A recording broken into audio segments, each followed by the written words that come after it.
안녕하세요. 트레이티TV의 정난이 원장입니다. 오늘은 갱년기 건강과 근감소증에 대한 얘기를 좀 해보려고요. 흔히 근육은 연금과 같아 이런 얘기 많이 하잖아요. 연금은 오랫동안 차곡차곡 쌓아서 나중에 평생 이제 돌려받는 노후 수단이니까, 이렇듯이 근육도 평소에 꾸준히 관리해서 차곡차곡 쌓아놔야지 나중에 노년에 건강할 수 있다, 이런 뜻에서 이 말이 나오지 않았나 싶습니다. 보통 노화된 정도를 평가하는 데 있어서 근력과 근육량은 매우 중요합니다. 갱년기 건강에서 근감소증을 예방하는 방법을 알려드리려고 합니다.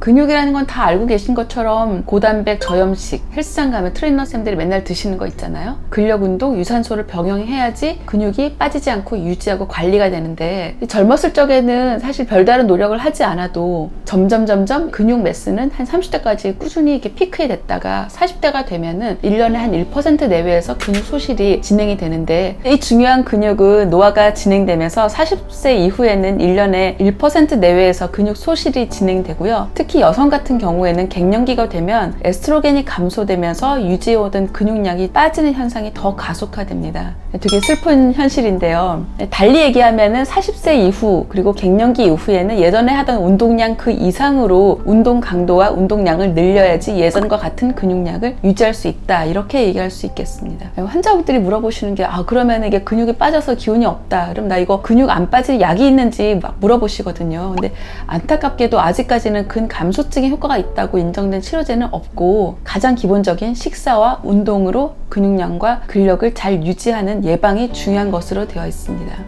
근감소가 심하게 진행된 상태에서는 운동이 떨어지기 때문에 근육량을 증가시키는 게 어려워집니다.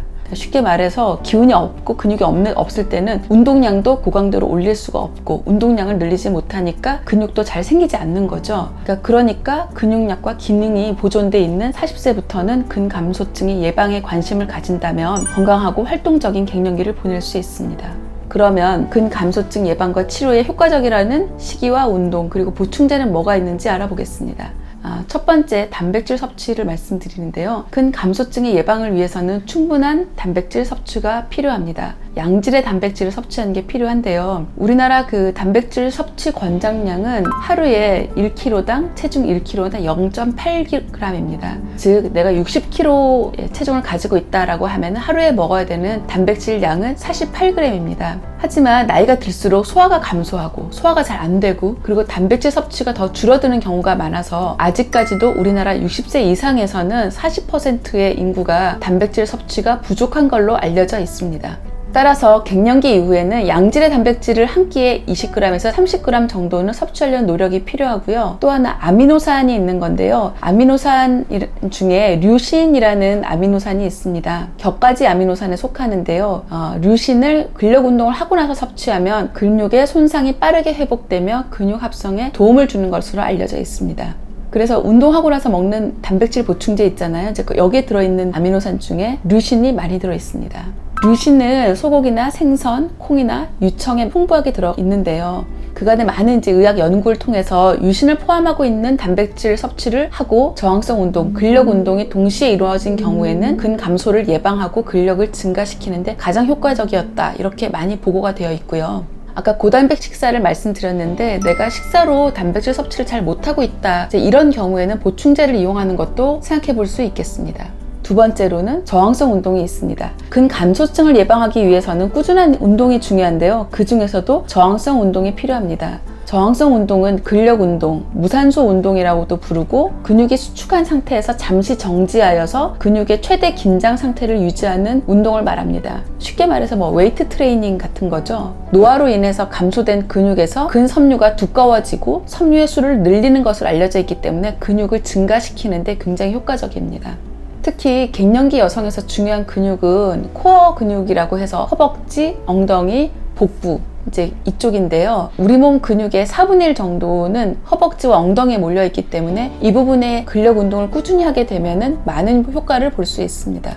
근데 갱년기가 되면은 조금만 활동해도 쉽게 피곤하게 되죠. 그래서 갱년기 여성분들한테 운동을 조금이라도 시작하시고 그걸 좀 늘려가셔야 된다 이렇게 말씀드리면 힘들어요, 막 부담스러워요, 이제 이런 분들 많거든요. 예, 그런 분들은 처음부터 당연히 높은 강도 운동을 할 수가 없고요. 내가 할 수 있는 빨리 걷기를 규칙적으로 한다든지 이렇게 낮은 강도의 운동부터 시작을 하셨으면 좋겠어요. 그렇게 낮은 강도로 운동을 시작해서 이렇게 꾸준히 하는 경우가 높은 강도로 무리하게 하는 그룹보다 운동 적응도 더 잘 되고 효과가 더 잘 지속된다는 연구 결과도 있습니다. 그리고 비타민 D는 골다공증 예방으로 알고 계신 분들이 많은데요. 근육 대사에서도 중요한 역할을 하고 있습니다. 비타민 D가 있어야지 근육세포에서는 단백질이 합성이 되고 단백질이 있어야지 근육세포가 성장이 되기 때문에 반대로 말하면 비타민 D가 부족하면 근육이 감소하고 근력도 떨어지게 됩니다.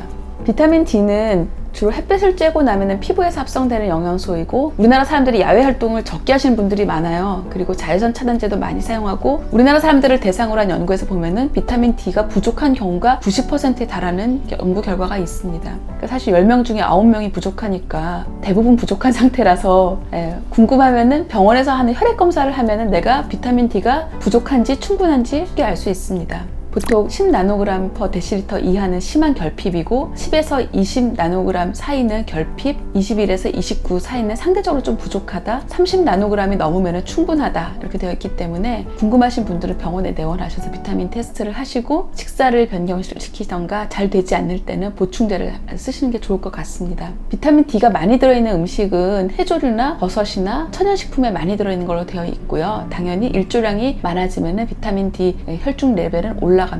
실내 생활을 많이 하거나 비타민 D 결핍이 될 때마다 심하다 이런 분들은 비타민 D 영양제를 드시거나 주사로 보충을 받을 수 있습니다. 네 번째로 여성 호르몬이 있는데요. 여성 호르몬은 알고 계신 거는 갱년기 증상을 치료하는 그리고 골다공증을 예방할 수 있는 목적으로 사용이 되고 있는데요. 여성 호르몬인 에스트로겐이 감소하게 되면은 에스트로겐이 유지하고 있던 근육량과 근력이 있었는데 그게 빠져버리기 때문에 갑자기 근육이 확연히 떨어지게 됩니다. 근육량이 많이 빠지게 되고요. 여성 호르몬 치료를 한다면은 아마 여성 호르몬으로 인해서 소실되는 감소증을 예방할 수 있지 않을까 이제 이런 기대감이 있어서 실제 연구를 해봤더니 이런 효과가 입증돼 있기도 합니다.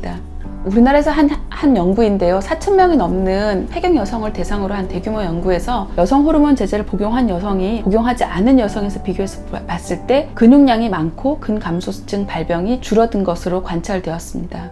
이 연구에서는 폐경 초기부터 호르몬 치료를 시작하여서 적어도 1년 이상 사용했을 때 그리고 운동과 병행하였을 때 근소실의 예방 효과를 기대할 수 있는 것으로 나타났고요. 여성 호르몬 치료는 주로 갱년기 증상을 개선시키는 용도로 사용되고 있기 때문에 근감소 예방 목적은 전문의와의 상담이 필요합니다.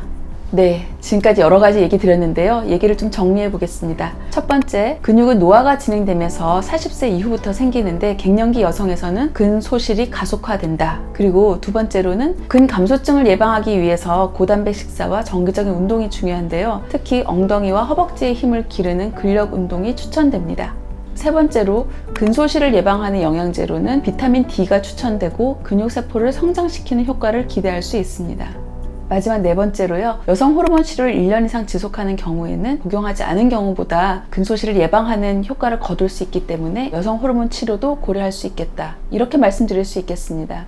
오늘 영상이 갱년기 어떻게 활력을 유지할 수 있는가, 근육 감소를 막을 수 있는가 여기에 대해서 궁금했던 분들에게 도움이 되겠으면 좋겠고요. 끝까지 영상을 시청해 주셔서 감사합니다. 지금까지 트리니티 TV의 정난이 원장이었습니다.